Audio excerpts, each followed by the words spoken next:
51. Terima saja kritik yang ditujukan kepada Anda, dan biarkan kritik itu berlalu. Sering sekali kita menjadi terhambat karena kritik kecil. Kita memperlakukannya seperti keadaan darurat, dan mempertahankan diri seolah-olah kita sedang berada dalam pertempuran. Namun, kenyataannya, kritik tidak lebih daripada suatu pengamatan yang dilakukan orang lain mengenai kita, mengenai tindakan kita, atau cara kita berpikir tentang sesuatu yang tidak sesuai dengan visi yang kita miliki. Akhirnya, ini jadi masalah besar bila kita bereaksi terhadap kritik dengan respons yang defensif dan tanpa dipikir lagi. Kita akan sakit hati, kita merasa diserang dan merasa perlu bertahan atau melontarkan kritik balik.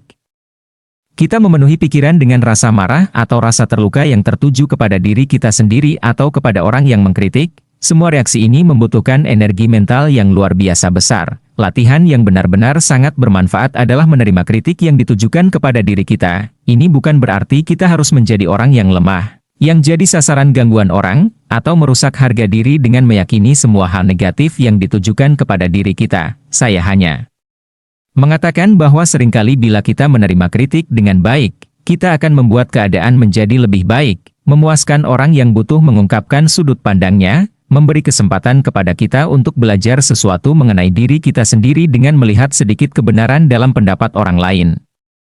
Dan, barangkali, yang paling penting, memberi kesempatan kepada diri kita untuk tetap tenang. Salah satu saat pertama saya secara sadar menerima kritik yang ditujukan kepada saya adalah bertahun-tahun yang lalu ketika istri saya berkata, "Kadang-kadang, kau terlalu banyak bicara." Saya ingat, sejenak saya merasa sakit hati sebelum memutuskan untuk menerimanya.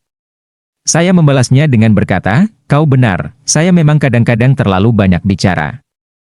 Saya menemukan sesuatu yang mengubah hidup saya. Dengan menerima kritiknya, saya jadi mampu melihat bahwa ia memiliki sudut pandang yang baik. Saya seringkali terlalu banyak bicara. Lebih lanjut, reaksi saya yang non-defensif membantunya untuk bersikap tenang. Beberapa kemudian, ia berkata, "Kau tahu tidak? Kau enak sekali diajak bercanda." Saya tidak yakin ia akan mengeluarkan kata-kata ini seandainya saya menjadi marah karena pengamatannya itu. Sejak saat itu saya belajar bahwa melawan kritik tak akan pernah membuat kritik itu terhapuskan. Kenyataannya, reaksi negatif terhadap kritik seringkali malah meyakinkan orang yang melontarkan kritik bahwa mereka benar dalam menilai kita. Cobalah strategi ini, saya yakin Anda akan menemukan bahwa menerima kritik yang kadang-kadang dilontarkan memiliki lebih banyak keuntungan daripada kerugian.